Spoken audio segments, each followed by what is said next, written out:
E nesse vídeo, a gente vai falar sobre o que o gestor ou fiscal de contratos precisa saber sobre a gestão de documentos de terceiros no e-social. É uma dúvida recorrente que eu recebo sobre esse assunto, tá, gente? Por quê? Porque o gestor de contratos, ele precisa agora saber sobre e-social, sobre FDRINF, sobre DCTF Web. Porque como a gente viu no vídeo anterior, a tua prestadora, ela não tem mais GFIP para te entregar, ela não tem mais RAIS, não tem mais CAGED, não tem mais carteira de trabalho, não tem mais GPS, folha de pagamento na forma que era antes, enfim, não tem mais nada. Tudo isso foi substituído pelo e-social, tá? E o gestor de contratos, que for fazer a gestão de terceirizada, de documentos de terceirizada, ele precisa ter uma ótima noção de obrigações trabalhistas, previdenciárias e fiscais. Aí você pode dizer, Regina, mas fiscal de trabalho aqui no nosso órgão, por exemplo, ele não tem esses conhecimentos. Mas precisa ter. Precisa ter. Sabe por quê, gente? Porque, um outro departamento fazer essa gestão de documentos de terceirizada. Por quê? Porque você precisa fazer. Nós vimos em vídeos anteriores sobre 15 legislações que obrigam o tomador de serviços a fazer a gestão de seus terceirizados, a gestão de documentos de seus terceirizados. E o que o gestor precisa saber sobre o gestor de contratos fiscais? Precisa saber sobre o e-social. O e-social é a forma agora que o gestor de contratos vai receber os relatórios da prestadora de serviço. Não tem outra forma de receber mais documentos, né, gente? Nós não temos mais. A única forma é e-social e FDRINF, DCTF Web. Né, em se tratando de documentos trabalhistas, previdenciários e fiscais, né? Então, antes de começar a fazer gestão de terceiros, antes de começar a fazer a gestão de uma terceirizada, a análise de documentos de uma prestadora de serviços, você precisa primeiro analisar que tipo de empresa é essa que está prestando serviço. Né? Eu coloquei aqui, quais tipos de empresas prestam serviços para o teu órgão ou para a tua empresa? É uma empresa normal? É uma EPP? É uma empresa ME? É uma MEI? É uma OCIP? É uma empresa reunida em consórcio? É uma cooperativa? Porque assim, pessoal, para cada tipo de empresa prestadora, eu tenho uma obrigação, ou melhor, eu tenho obrigações diferenciadas. Eu tenho obrigações diferenciadas para ME e EPP, que não tenham riscos. Eu tenho obrigação diferenciada para o MEI. Eu tenho obrigação diferenciada para o OCIP. Eu tenho que saber se lá dentro do contrato dessa OCIP, ela pode contratar PJ ou ela também pode contratar trabalhadores. Ou trabalhadores ou PJ, ou só trabalhadores, pessoas físicas ou só PJ. Se é trabalhador pessoa física, que tipo de trabalhador pessoa física? Seletista? Ela pode contratar seletista? Entendeu? A OCIP pode contratar seletista? O que está lá dentro do teu contrato com ela? Ou melhor, o que está dentro do teu edital de licitação? Se você vai contratar uma OCIP, essa OCIP, ela tem seletistas, ela pode contratar seletista, você tem uma empresa prestadora de serviços e vai contratar seletista, então, perante as obrigações previdenciárias, trabalhistas e fiscais, com esses trabalhadores, ela não diferencia de uma empresa normal. O que diferencia é que essa OCIP, ela tem alguns incentivos fiscais do governo. Empresas reunidas em consórcio, né, tem que ver a participação de cada consorciada. E essas empresas reunidas em consórcio, esses trabalhadores são seletistas? São pessoas jurídicas ou pessoas físicas, enfim, pessoas físicas, que tipo de pessoas físicas? Né? Cooperativas, a mesma coisa. Cooperativas, gente, a cooperativa pode contratar seletista, a cooperativa pode contratar, a maior parte das vezes, uma cooperativa tem cooperados. E quando se fala de cooperados, dentro do e-social é outro mundo. Dentro do e-social, cooperados são outros códigos, são outros registros. É diferente, totalmente diferente de um seletista. Entendeu, gente? A cooperativa vai para o e-social? Vai. A cooperativa deve enviar todos os seus cooperados para o e-social, em eventos diferentes de uma empresa normal, por exemplo. Né, gente? Então, primeiro, você precisa saber que tipo de empresa é essa que você vai fazer a gestão. Uma por uma. Você não pode misturar, porque são coisas diferentes dentro do e-social. Tudo diferente, tá? Que tipo de empresa? Agora eu vou trabalhar com uma empresa normal. Agora eu vou analisar documentos de uma empresa, de uma OCIP, ou de uma cooperativa, tá? Você tem que ter conhecimento sobre tudo isso. Ah, Regina, eu não tenho conhecimento sobre tudo isso. Tudo bem. A gente tem cursos, a gente tem assessorias aí à tua disposição, tá? Não se preocupa com isso. A gente pode te acompanhar a fazer tudo isso, no passo a passo, tá? Também temos software que faz tudo isso para você, tá? Análise de documentos e só te entrega relatórios aí de conformidades e não conformidades, tá? Prosseguindo aqui, então, você precisa saber de qual empresa, prestador de serviço, você está analisando os documentos. O que o gestor de contratos precisa saber sobre gestão de documentos de terceiros? O gestor de contratos precisa agir como guardião de conformidades para com o órgão público, né, gente? Aí, referente aos seus terceiros.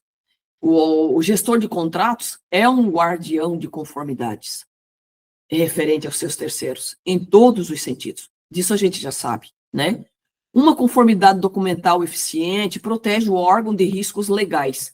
Agora nós temos, com a vinda do novo e-social, na penúltima atualização, acho que já foi essa, veio o evento 2501, que a prestadora de serviços que não enviar as obrigações referente a um processo, uma reclamatória trabalhista, por exemplo, quem tem que enviar agora, se o juiz disser lá no processo que a tomadora de serviços é que vai cumprir a sentença, esses terceirizados, a tomadora de serviço deve enviar todos esses terceirizados no seu próprio e-social para enviar todas essas reclamatórias trabalhistas uma por uma. Tá, gente? A importância da gestão de documentos, né? Comprovar a regularidade da contratada, evitar passivos trabalhistas e passivos tributários para a contratante, cumprir exigências legais e cumprir exigências fiscais, assegurar que o contrato seja executado conforme acordado, proteger a empresa de responsabilidade solidária ou subsidiária. Esse é o intuito, esse é o objetivo do gestor e fiscal de contratos, né, gente? Conforme está lá também na nossa norma, ou melhor, nova lei de licitação, entre outras várias legislações, né? A importância da gestão de documentos, comprovar regularidade da contratada, evitar passivos trabalhistas e tributários, cumprir exigências legais e fiscais, assegurar que o contrato seja executado conforme o acordado em contrato lá, né, gente?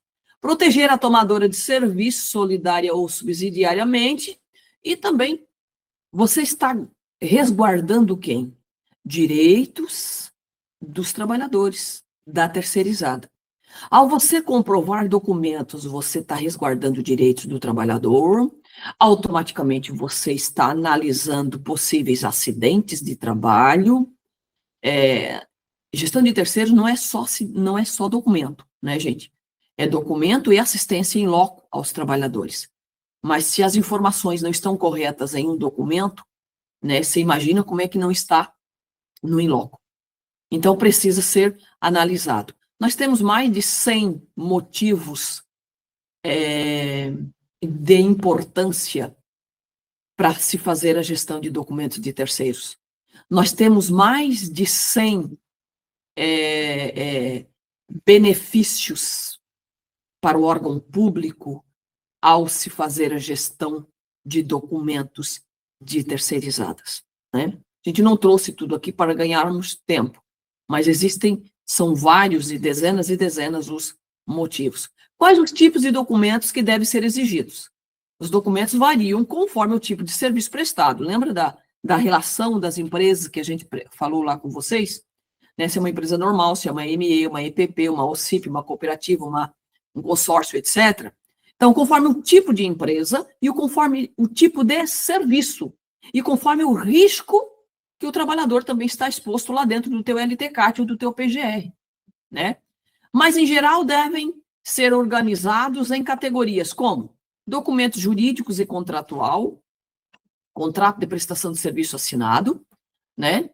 Estatuto ou contrato social, procurações, se aplicável, certidões negativas, FGTS, INSS, Receita Federal, dívida ativa, Justiça do Trabalho. Eu costumo dizer uma coisa, que CNDs é uma opção.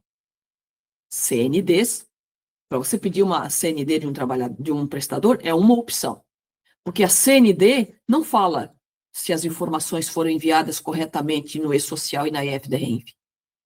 A minha CND, ela não fala se os riscos que você disse que tinha lá no ambiente de trabalho, no seu PGR e no seu LTCAT, foi enviado pelo prestador corretamente. CND não fala sobre isso. CND diz que pagou. Como pagou é outra história. Se pagou corretamente é outra história. Se as informações do analítico da Folha está batendo com o analítico lá do DARF, da DCTF Web, é outra história. Se o cálculo do FGTS está correto ou não, é outra história. CND não fala sobre isso. CND diz que pagou. Como foi pago, ela não sabe. Por isso que eu tenho mais de 15 legislações que pedem, que exigem que o tomador de serviços façam a gestão de documentos de suas terceirizadas. E lá eu tenho dezenas e dezenas de documentos, né? A letra C aqui, documentação trabalhista, como férias, 13º, adicionais, rescisões, etc. Lista de empregados alocados no contrato. Essa lista você precisa dela mensal, tá? Por quê? Porque mensal tem gente que sai e tem gente que entra. E esse pessoal que sai e pessoal que entra deve ser alocados ou desalocados lá dentro do E-Social da prestadora. Então, a prestadora precisa te conceder provas de que o prestador de serviço, isso aqui na nossa assessoria a gente trabalha evento por evento, tá, pessoal do E-Social, da IFDRENF e da DCTF Web. Lista de empregados alocados no contrato é uma lista que a gente pede mensalmente, e lá dentro do E-Social a tua prestadora vai dizer se ela está com os trabalhadores corretos alocados nos teus estabelecimentos ou não, né? Isso é mensal, tá, gente? Comprovante de pagamento de salário, comprovante de pagamento de FGTS, comprovante de pagamento de INSS, folha de pagamento. Nota que o que eu tenho, que eu paguei lá, eu prestadora de salários, de FGTS, de INSS, né? Devem bater com o analítico, ou melhor, o analítico da folha deve bater com o analítico do E-Social, que foi enviado para o E-Social. Pode dar divergência isso? Com certeza, a gente encontra muitas divergências, tá, pessoal? Registro de ponto, né?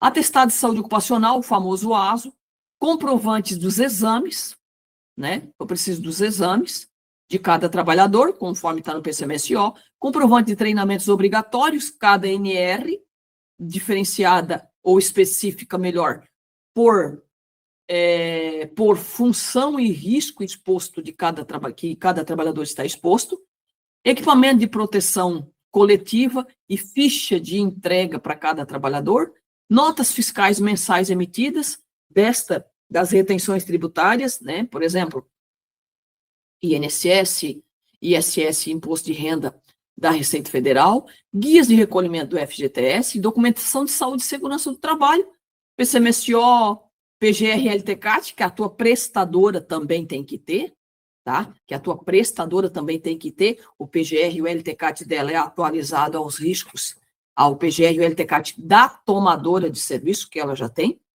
tá? Entre outras obrigações. Agora, quando eu estou falando de tudo isso, eu não consigo ter nada disso aqui, ou melhor, a maior parte dessas informações aqui, trabalhistas e fiscais, estão dentro do E-Social, trabalhista, fiscal e previdenciário, dentro do E-Social, EFD-RENF e DCTF-Web. Todas as obrigações que o fisco precisa está dentro do E-Social. Todas.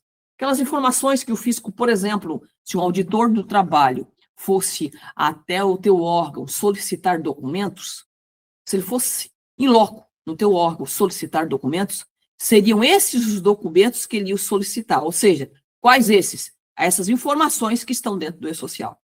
Então, o teu prestador de serviço, ele expõe o tomador de serviço nessas informações aqui todos os meses, 7 dias por semana e 24 horas por dia. O prestador de serviço está o tempo todo falando do tomador de serviço, ou melhor, falando de como os prestadores, ou melhor, os seus trabalhadores estão prestando os serviços no local do tomador. Informações trabalhistas, previdenciárias e fiscais. Entendeu, gente?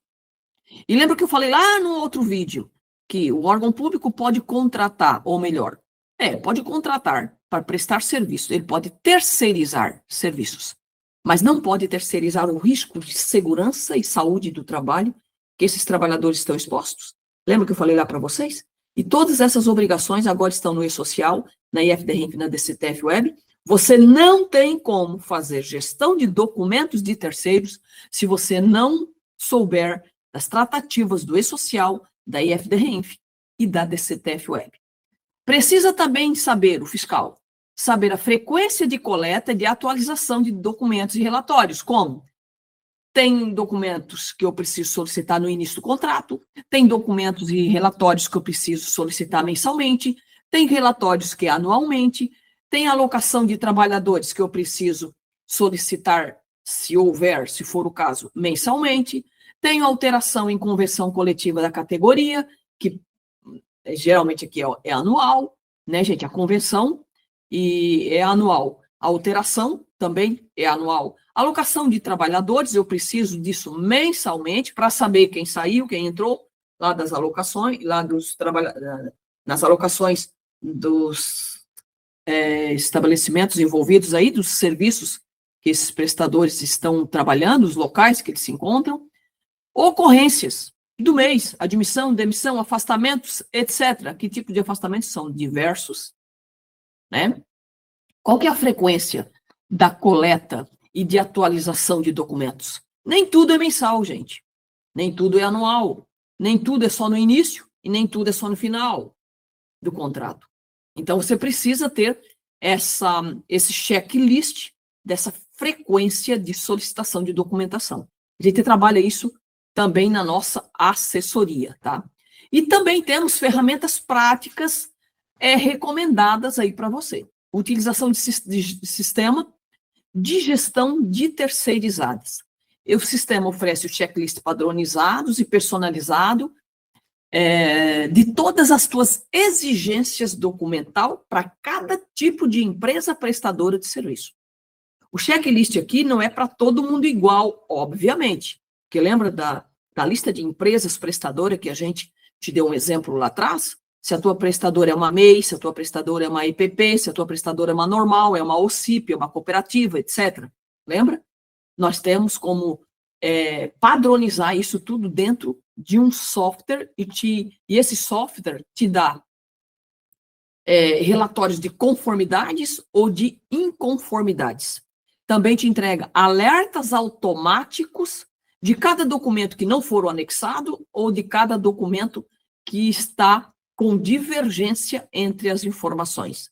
Porque você precisa saber das documentações, ou melhor, das informações de saúde e segurança do trabalho, os códigos de saúde e segurança do trabalho, que estão dentro do E-Social da prestadora, que devem bater com o código da folha de pagamento, por exemplo. Né? Controle de validade de documentos. Você pode ter tudo isso dentro de um software, sem precisar estar envolvendo mais pessoas aí para fazer esse tipo de análise e documentação, em documentações aí de terceirizadas.